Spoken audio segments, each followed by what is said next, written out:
Hey y'all, so my name is Amanda Johnson. This is my first video for my official YouTube channel, but I thought it would be a really good idea for me to post this video because while I was in the application process for the Disney Professional Internship, I probably watched at least 7 or 8 videos. One was even like 25 minutes long, just about the interview process, about tips and tricks, and so I figured I'd make one because a lot of the videos that I'd seen on YouTube already were for communications-based internships, and I saw there were actually a lot of them, and communication-based interns can apply to like 25 plus positions. So for me, I focused more on merchandising, marketing, buying, and kind of stuff like that. So I'm a fashion merchandising apparel design major with a minor in marketing, so that's why I focused on those. And I feel like since mine isn't a very traditional major, I figured I would make a video for people who don't have traditional majors.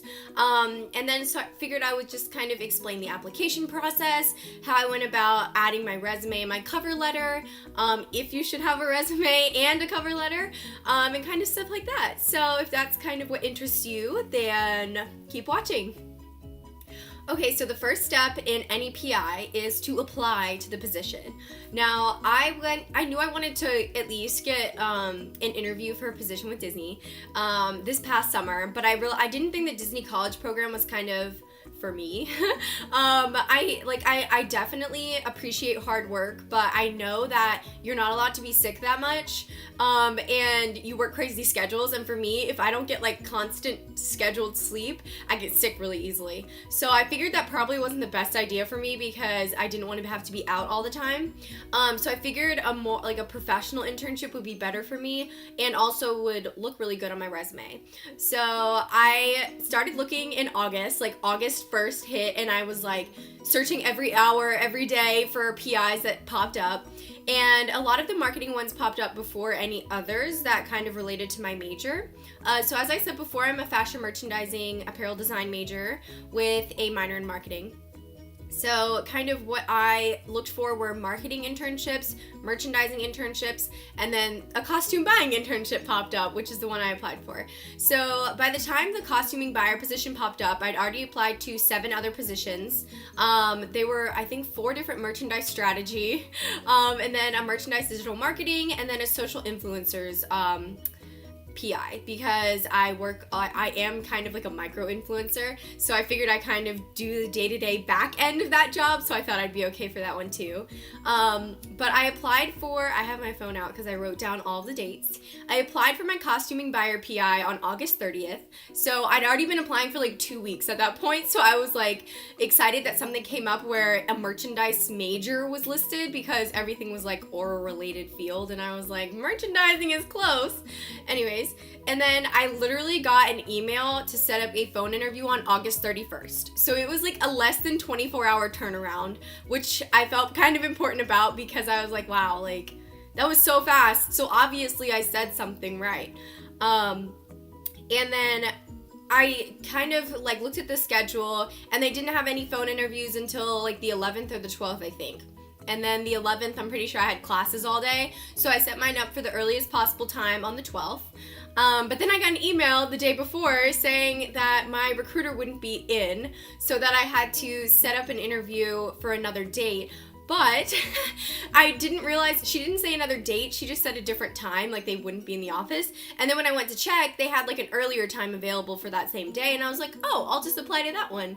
And so I emailed her back and let her know, and then she was like, wait, no, we needed you to pick a whole different day. And I was like, okay, great. So I literally had to like email back and forth and get me set up for a new date, which I was so scared that was gonna like cut me out of everything anyway, but it didn't, so that was good. So I set up my phone interview I rescheduled my phone interview for September 17th. So at that point, it'd been like 2 weeks since I got the email to like set up a call, and I was really scared that it was just gonna be too long and they weren't gonna want me or anything like that. And so I had an interview, and it lasted about 7 minutes. So again, I was freaking out because I was like, everyone said that these calls last like 15 minutes. And I was also a little bit confused because I know a lot of people said that sometimes they'll give you phone interviews for multiple positions, but mine was specifically just for the costuming buyer position. So they kind of asked my experience with like sourcing and buying, and then they asked my experience with like fabric and textiles as well. So it was really quick and fast, and I was kind of scared because it didn't last long, and I was like, okay. And then at that point, let's see, I didn't hear back for another month, okay? So I was in like the Disney Professional Internships Facebook group. They have one every year, or every cycle, my bad. So like every semester, and everybody had been getting acceptances and all this other stuff, and like blue jeans interviews and phone interviews, and I was just like, wow, this is terrible. And in my call, they told me I wouldn't hear back until the first week of October, and I was like, okay, well, I'll wait till the first week of October. And then the second week of October came, and I didn't hear anything, and so I was like, well, at this point, I don't think I'm getting an internship, because I know a lot of the other positions, everybody had been NLIC'd, which is no longer in consideration, for a lot of the positions that I had applied for. And so I was like, well, I might as well just leave the Facebook group because I don't think I'm getting anything. And then, I kid you not, a week later, I literally got a random call from a California number, and I was like, well, all the positions I applied for were in Florida, and I'd been getting all these spam calls, so I didn't pick it up. And then, of course, the one spam call I don't pick up was my Disney interview phone call. So I got a phone call, and I was told that, or asked if I could have a phone interview that following Monday, so that was October 18th. So my phone interview was on Monday, October 22nd. So I had like a conference call, so I had to like call in and enter in a PIN, and then I had a phone interview conference call with 3 people. One of the people was in like the replen section for costuming buying, and the other was in kind of a closer to like a costume design role. And then so I kind of interviewed with all 3 of them, and then I was like, well, I don't know how that went, because they were like awkward pauses because it's kind of glitchy, like the phone conference calls. So I was like, well, I did my best, but who knows how that's gonna go. So I just made sure I explained all of the experience I had in both like market research as well as costume buying. And I had a sourcing internship with the Center Retail, who's over Catherine's, Dress Barn, Maurice's, Justice, and then Ann Inc., so Ann Taylor, Loft, and Lou and Grey. So I had a sourcing intern with them this past summer, and I think all of that experience really helped with this position too. So I kind of explained what my day-to-day duties there, what I learned there, and kind of the similarities and then the differences, but that I also thought would help. So yeah, so after that, we move into the acceptance stage. So 3 days after my conference call phone interview, I got an email saying to set up another phone interview, and I was a little confused because it wanted me to set up an initial phone call, and I was like, oh, so my application is honestly still under review for 2 other positions, so I thought that it was under review. I was getting like a phone interview for those positions, but it was not. So I had my conference phone call interview October 22nd, and then on October 25th I got the email, and then they asked if I could have a phone call the next day. So I got a phone call Friday, October 26th, last Friday, and she was kind of like asking me like kind of questions more about working at Disney. She asked me like if I knew what like Disney culture was and like the dress code and stuff like that, and I was like, yes, because I had binge watched videos about it and Googled a trillion blogs about it as well. So I did know, and then at the end she was like, what? And she told me I would hear feedback about what the team had to say about me from my interview, and I was like, oh my gosh, they hated me, it was terrible, they probably thought I was inexperienced. And then she was like, they loved you and we want to hire you, and I was like, oh my gosh. So yeah, it was literally almost a 2-month process, because I put in my initial application August 30th, and I didn't get accepted till October 26th. And the timeline they gave wasn't the timeline I had either. So if you're kind of concerned about that, don't be, because everything with Disney is honestly just up in the air when it comes to like interviewing and stuff like that, and things change all the time. So if you're feeling discouraged, don't feel discouraged.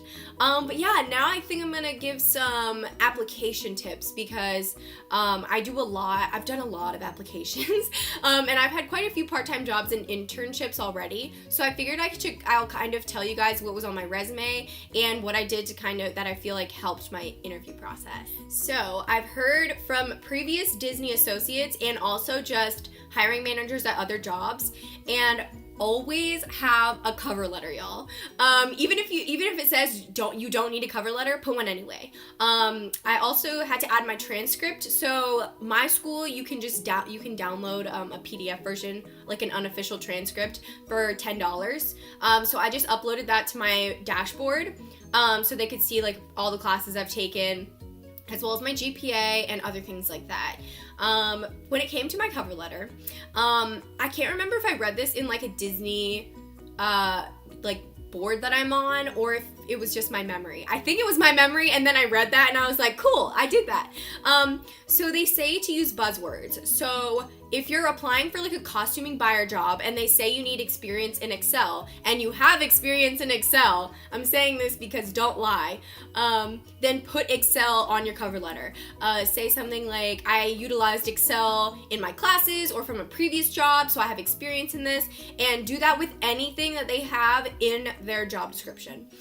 Because the computer will automatically knock you if you don't have something that matches the job description before a manager even reviews it. That happened to me for one of my marketing strategy positions, but I think I'm still under review for a few of them because I used all the buzzwords I needed to. So always make sure to have a cover letter, always make sure to use buzzwords. That's really, really important. When it comes to actually having experience for my position, I saw on one of the Disney Professional pages on Facebook that some people will literally have like 2 to 3 like previous internships that match their job description, and I know some people have literally gone and gotten their master's degrees to have more experience just for a PI with Disney. So I almost feel guilty for not having like extended and gone to get a master's degree for a PI, but I also have made sure that I've gained a lot of experience in a lot of different things during college, so I have better opportunities. So like I had better opportunities to get an internship. My major requires me to have one to finish my degree, and so I knew that I would have to at least have a really good one in order to get one that counts for credit. So that's why I was really excited. I worked at Loft, and then I went through to the corporate level, and I worked for Lou & Gray sourcing, and I knew that even if sourcing wasn't really what I wanted to do, that it would be important to know how to do it, or at least know what goes into it so I can be a better buyer, merchandiser, or marketer. So yeah, that was my biggest kind of previous internship that I feel will help a costuming buyer position. So I would say at least have one really strong one, and then maybe other experience that's relevant too. So I also worked at my apartment complex where I used Excel a lot. I also ran housing fair events, so I did a lot of communication. I also marketed a lot, and no matter what position you're in, you have to think about how you're gonna market the product. Now I'm going into like speeches, but okay, so just make sure you have at least one really strong like position on your resume, and I think you'll probably be good to go. Also make sure your GPA is high, or at least good. I have a 3.6, and I've done bad in some classes, but I've been able to recover, and in all of my major classes I have A's. So just make sure you have really strong grades in your major classes as well. So I think that's it, but if you guys have any questions, definitely leave comments below. I start my PI January 9th, 2018, and it goes till June 8th, 2019. Forgot what year it was, it's okay. So yeah, if you have any additional questions, just leave a comment, and I'll try to respond, and I'll probably make some more videos about my PI once I start, and kind of what to do after you get the PI. I'm now in like crunch time, like let me find an apartment and somewhere to live, because I don't think I want to live in Disney kind of housing in Falcon Square, which is where a lot of the PIs live. So I will also maybe have a video on housing search in Orlando or Lake Buena Vista, so stay tuned for that. But I hope you guys enjoyed, and I also hope that I was able to help you guys with your application process. So thank you, and maybe subscribe.